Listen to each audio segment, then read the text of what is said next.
Hello everyone and welcome to my Soap Twist 24 channel. I hope everyone is having a wonderful day.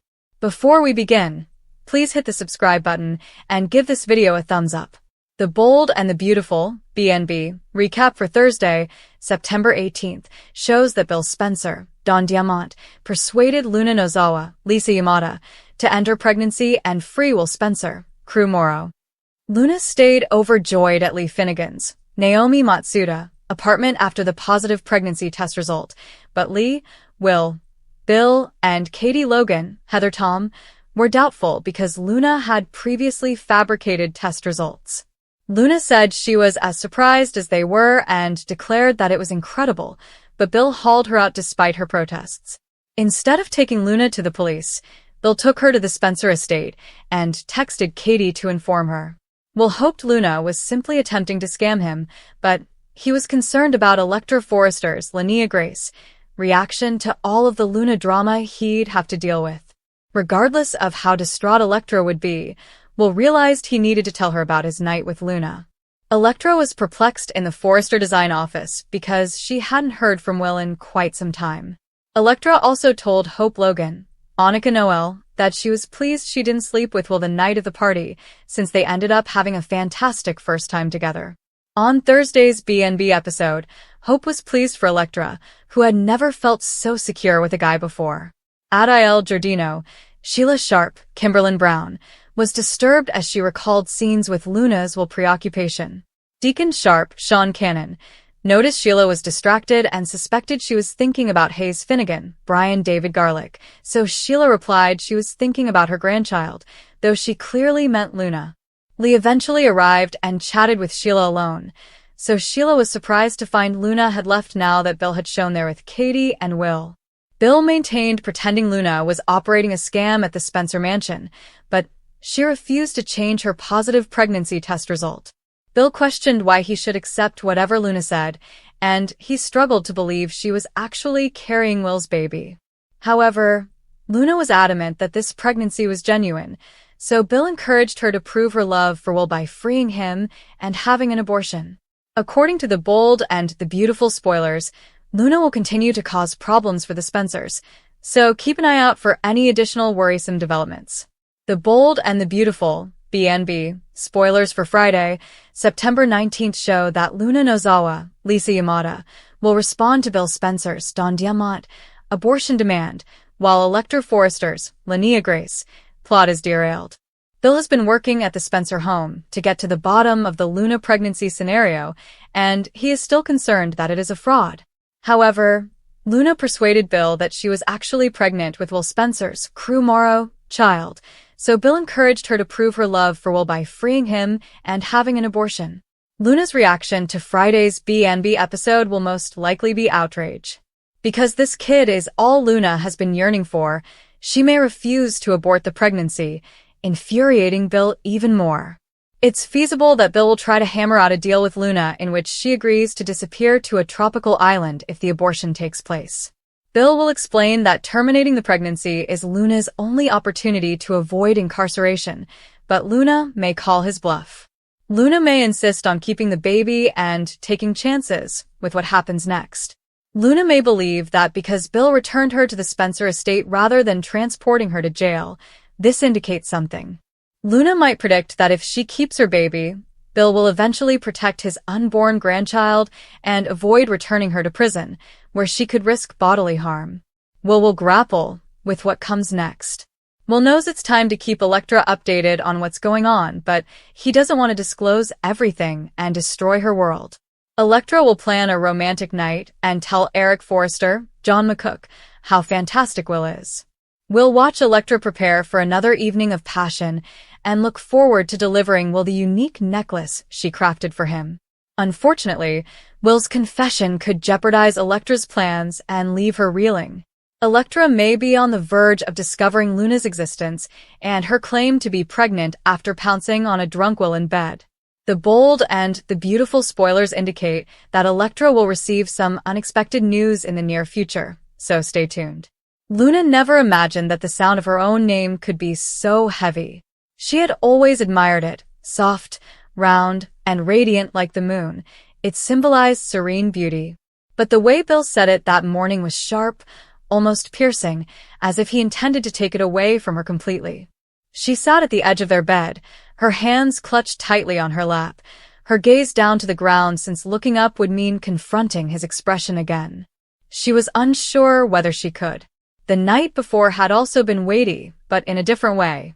She had taken the exam alone in the bathroom, her heart thumping so loudly that she suspected he might hear it from the living room. She didn't want to tell him without being certain, but as the two pink lines grew into certainty, her throat tightened. She pushed her hand to her belly, flat, soft, practically unchanged, and a flood of emotions surged within her. Fear. Yes, it's largely fear. There was also a flare of warmth, a weird affection she hadn't anticipated. Something had begun inside her, a small and delicate life, but clearly present. She recalls stepping out of the restroom with a test buried behind her back, as if having it in plain sight would make it real. Bill was watching TV, inattentive, with a beer in hand. She had waited too long to speak, and when she did, her voice shook. He glanced up at her, bewildered, then impatient, and ultimately, when she showed him, his expression stiffened in such a way that her stomach turned. He hadn't spoken much last night, except that they'd deal with it, with a clipped and dismissive tone. She had gone to bed curled on her side, weeping silently into her pillow. She tried to figure out what dealing with it meant, but a part of her knew already.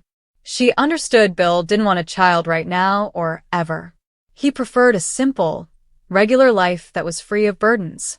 She had always known this, but a part of her hoped that if it happened, he would surprise her. Perhaps the sight of her holding something they had both created would soften him. But when daylight arrived, he said the words she had dreaded. "You have to get rid of it, Luna." The words rang in her head, hammering louder than her heartbeat. Get rid of it. As if it were just rubbish to throw away. She flinched as he said it, and his gaze narrowed. "Don't look at me like that," he said. "We cannot do this. We're not ready. We don't have the money, and you already know I don't want children. I've told you that from the start." She wanted to fight, to say something back, but the words got knotted in her throat. Tears squeezed against her eyes, and she blinked desperately to prevent them from falling. If she sobbed, he'd roll his eyes, possibly walk out of the room, and accuse her of manipulating him with emotion. He didn't realize that the tears were not a weapon.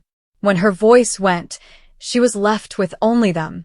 "I don't know if I can do that," she eventually murmured, her voice so low she wasn't sure he heard. But he did. His jaw stiffened. "You don't have a choice," he replied. "I'm not signing up for 18 years of responsibility. I never wanted." Her chest ached, as if he had squeezed his palm against her ribs and shoved her heart beneath it. She wrapped her arms about herself and rocked slightly, her body automatically seeking comfort in the absence of his contact. She had never felt more alone when sharing space with another human being. That day was a blur. She glided silently through the house, like a ghost, avoiding his sight and words. He attempted to act normally after the disagreement, as if nothing had happened, but she couldn't. Every word he said sounded strange and disconnected. He asked what she wanted for dinner, if she knew where he had left his keys, and whether she planned to do laundry. Each question landed in her ears like static. Didn't he see her universe had just shifted, cracked open, and she was stood on the verge of something irreversible? That night, she stiffened as he stroked her shoulder and drew her closer into bed.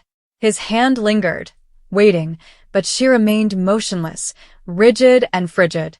He muttered something under his breath and rolled away, dragging the blanket with him, leaving her shivering in the darkness. She lay up till morning, staring at the ceiling, one hand pressed against her stomach. She wanted to communicate to the tiny flame inside her and apologize for being so torn, terrified, and weak. Days stretched into weeks, and the weight between them increased. He reiterated his demand frequently, not always out of rage, but sometimes for perverse reasons. "Think about how this will affect us, Luna. We can no longer travel, go out, or live our lives as we would like. A child destroys everything. Or, do you really want to raise a child when we can barely care for ourselves?" At times, he spoke quietly, as if encouraging her to see reason. His frustration would occasionally come through, piercing and ugly. "Why are you so stubborn? Don't you get it? If you keep doing this, you're on your own." Those words cut her deeply. On your own. She had never imagined herself as a mother alone.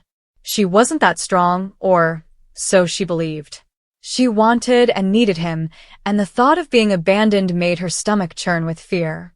She began to question if she was being selfish by holding to a dream that was uniquely hers. Is it fair to bring a child into a world where its father does not want them? Where would love be shattered before it could take its first breath? Her friends saw her becoming quieter, and how her laughter had dwindled into something brittle. When they asked what was wrong, she waved them off, smiled weakly, and explaining that she was sleepy or stressed. She did not dare to tell them the truth.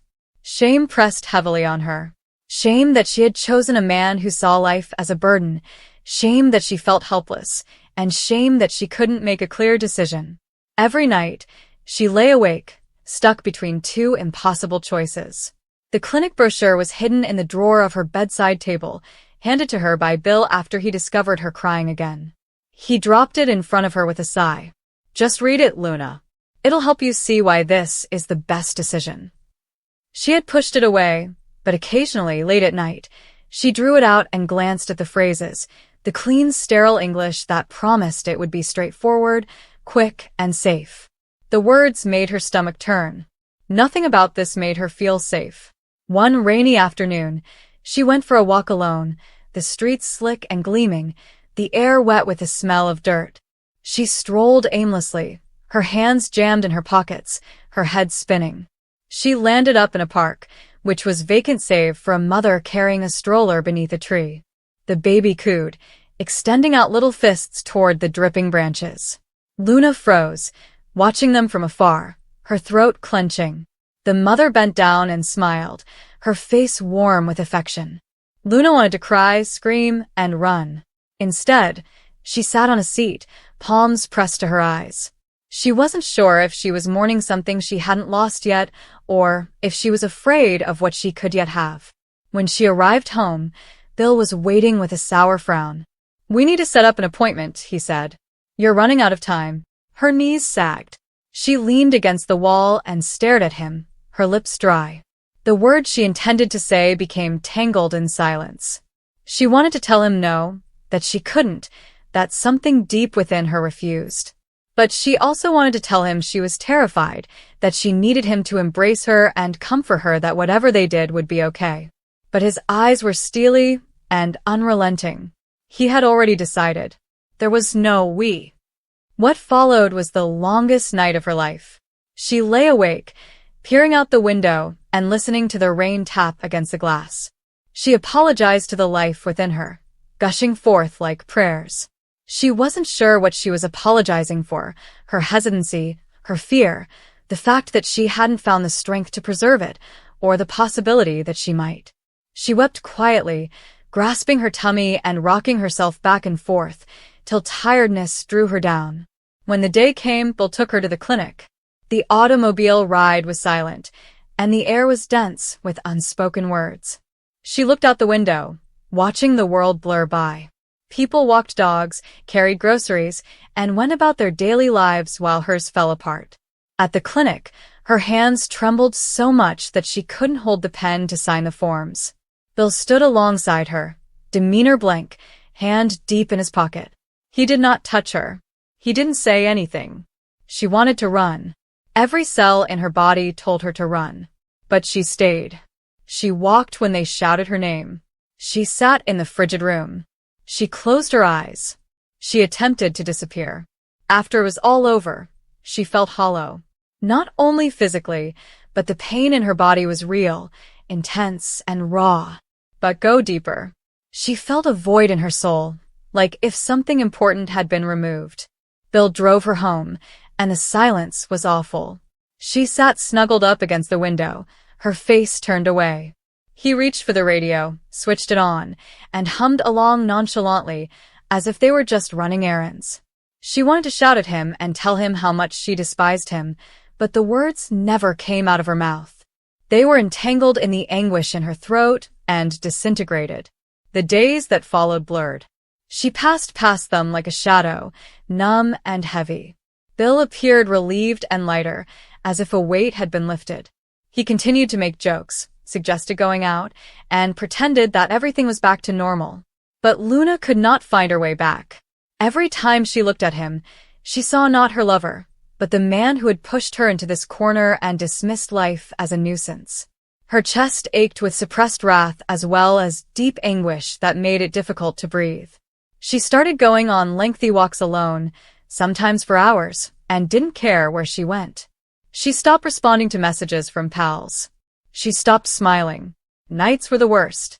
She lay awake, staring at the ceiling, her hand placed against the emptiness of her tummy, murmuring to the kid she never met and will never hold. "I'm sorry," she sobbed gently. Bill never heard her say, "I'm so sorry." He slept quietly beside her, undisturbed. And in the silence, Luna recognized something she had been avoiding for weeks. Perhaps she may forgive herself one day. She might mend gradually, scar by scar. But she would never forgive him. That was the darkest truth of all. Luna perched on the edge of the worn-out couch, nervously pulling her sweater's torn hem. The small flat was dimly lighted, with only one lamp flickering periodically, spreading lengthy shadows across the peeling wallpaper. The air was heavy with the aroma of stale coffee and unsaid stress. Bill paced the room, his heavy footsteps echoing across the creaky wooden floor. His jaw was set, his eyes steely, and his voice was heavy, causing Luna's chest to constrict. "You can't keep it," Bill remarked, his tone crisp and firm. He stopped pacing and turned to face her, his large form covering the lamp's dim brightness. "We aren't ready for this, Luna. You know we're not." Luna's fingers slid reflexively to her stomach, where a faint flutter of life was beginning to emerge. She was only 8 weeks along, but the reality of the pregnancy had already caused a deep shift within her. It wasn't simply an idea anymore, it was a little heartbeat connected to her own. She swallowed hard, her throat dry, and searched for her voice. "I don't know, Bill," she muttered, barely audible. "This could be an opportunity for us.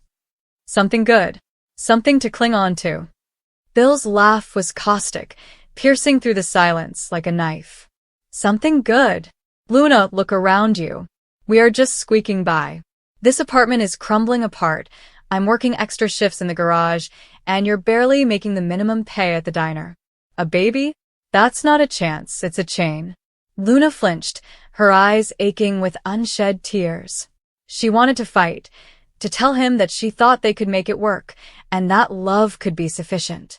Her uncertainty was loud, spurred by the reality of their failing lives. The invoices stacked up on the kitchen counter, unopened and ominous. The refrigerator hummed softly, housing only a half-empty container of milk and a few leftovers. She knew Bill was correct about their situation, but his words seemed like a betrayal of the hopes they'd previously had. They had met 3 years earlier at a music festival on the outskirts of town. Luna was taken to Bill's easy smile and the way he spoke about the world, as if it were a place full of opportunities. He'd been different then, softer, with plans to build his own car shop and possibly leave the small, suffocating town behind. Luna was drawn to his ambition, friendliness, and the way he made her feel like she could be more than simply a girl from a broken home. They had moved in together a year later, pooling their little savings to rent this flat, promising each other that it was only a stepping stone to something greater.